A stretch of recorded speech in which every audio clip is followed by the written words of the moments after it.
Bonjour à tous. La loi de finances est un événement législatif annuel qui intéresse tous les agents économiques, États, entreprises, particuliers et partenaires étrangers par exemple. Elle reprend globalement la politique d'emploi et d'investissement de l'État, ainsi que les aspects financiers et budgétaires. La loi de finances pour 2022 vient avec une réforme fiscale, vu que 63% des articles sont destinés à la fiscalité ordinaire, 9% pour les dispositions douanières, 10% pour les dispositions en relation avec les budgets de l'État et 2% pour les dispositions domaniales. Dans la présente vidéo, nous allons parler de l'une des principales mesures édictées par la loi de finances pour 2022 en Algérie, à savoir la réintroduction du régime fiscal simplifié pour les contribuables réalisant des bénéfices non commerciaux. Cette disposition, qui touche plusieurs articles du Code des impôts directs et taxes assimilées, mentionne deux points clés: un régime fiscal simplifié et une catégorie des bénéfices, soit les BNC. Alors, il faut noter que les bénéfices non commerciaux sont à nouveau une catégorie distincte, comme le stipule la nouvelle rédaction de l'article 2 du Code des impôts directs, qui vient remplacer les bénéfices professionnels par deux catégories, à savoir les bénéfices industriels et commerciaux, les BIC, et les bénéfices des professions non commerciales, les BNC. Le régime fiscal des BNC est le même que celui qui existait avant 2015, qu'on appelait le régime de la déclaration contrôlée ou bien simplifié. L'article 9 de la loi de finances pour 2022 a réintroduit les articles 22 à 25 du Code des impôts directs qui ont été abrogés par la loi de finances 2015. En effet, à compter du 1er janvier 2022, ces contribuables ont été exclus du régime de l'impôt forfaitaire unique, FU, et relèveront dorénavant du régime simplifié des professions non commerciales. Lorsqu'on dit régime fiscal, naturellement, on sous-entend généralement un champ d'application, une méthode de calcul, un taux applicable et des avantages, des exonérations, sanctions, etc. Vu que ce régime s'applique aux personnes physiques, cela veut dire qu'on parlera d'IRG, ou autrement dit, la fiscalité des personnes.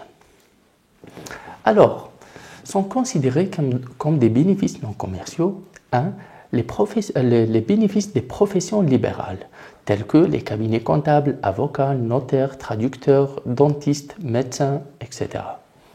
2. Les charges des offices dont les titulaires n'ont pas la qualité de commerçant. 3. Toute occupation ou bien exploitation lucrative et source de profit qui ne se rattache pas à une autre catégorie de bénéfices ou de revenus. Et aussi les produits de droit d'auteur et les produits réalisés par les inventeurs au titre, soit par la concession des licences d'exploitation de leurs brevets, soit par la cession de concession de marques de fabrique, procédés ou formules de fabrication.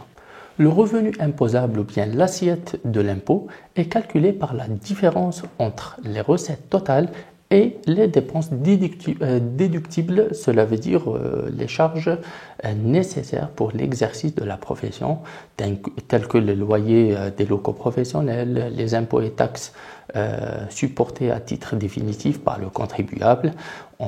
Il y a aussi les amortissements effectués suivant les règles applicables au régime du BIC. Et voilà. Toutefois, il convient de signaler qu'en cas d'absence des justificatifs de ces dépenses déductibles, le contribuable peut déduire un montant égal à 10% des recettes totales déclarées. Le taux applicable pour les différents impôts et taxes sont comme suit. On a l'IRG des BNC qui suit le barème progressif d'IRG. Bien sûr, on parle du nouveau régime d'IRG introduit par la loi de finances 2022, et vous pouvez le trouver dans l'article 104 du Code des impôts directs. On a aussi la TVA, ça veut dire 9 ou 19% en fonction de la profession exercée, sachant que les recettes des BNC sont hors champ d'application de la TAP, la taxe sur l'activité professionnelle, et cela conformément à l'article 57 de la loi de finances, ayant modifié et complété l'article 217 du Code des impôts directs et taxes assimilées. Les contribuables soumis à ce régime sont tenus aussi par des obligations déclaratives et comptables, comme l'évoque l'article 12 de la loi de finances, qui a créé l'article 31 bis et 31 ter du Code des impôts directs.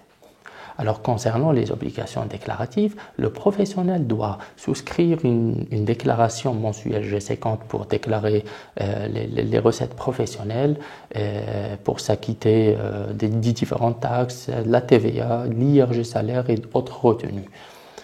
Il doit aussi souscrire une déclaration annuelle de revenus présentée sur une déclaration spéciale qui sera disponible sur le site de la DGI, dont le contribuable doit la soumettre au plus tard le 30 avril de chaque année.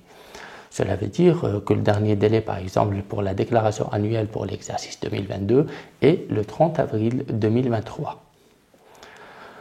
Aussi, avec la déclaration précédente, il faut rappeler que ces professionnels doivent souscrire la déclaration globale de leurs revenus connue sous la référence G numéro 1, la G1, et cela au niveau des services fiscaux dont relève leur domicile fiscal. Cette déclaration doit reprendre les bénéfices non commerciaux, les bénéfices des professions non commerciales, dont l'IRG payé dans la déclaration spéciale précédente est considéré comme un crédit d'impôt imputable de l'IRG global déclaré sur la G1 et qui englobe éventuellement d'autres revenus qui relèvent d'autres catégories d'IRG. Au titre des obligations comptables, il faut noter que le contribuable doit tenir un journal des recettes et dépenses qui est coté et paraphé par le service fiscal gestionnaire, et aussi il doit tenir un registre de suivi d'acquisition, amortissement et cession des immobilisations. Ces registres ainsi que toutes les pièces justificatives doivent être conservés pendant 10 ans. Une amende de 50 000 dinars est applicable en cas de défaut de tenue de ces registres.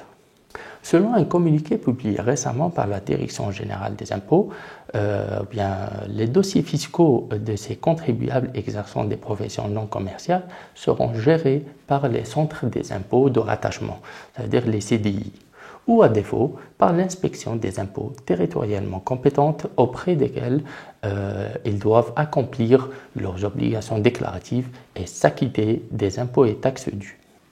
Concernant les exonérations, ces bénéfices demeurent exonérés de l'IRG. A. Lorsqu'ils sont réalisés dans le cadre des activités éligibles aux différents dispositifs d'aide à l'emploi, la NADE, la CNAC, l'ONGEM, et cela pour une durée de 3 ans, qui est amenée à 6 ans lorsque ces professionnels sont implantés dans une zone à promouvoir, dont la liste est fixée par voie réglementaire.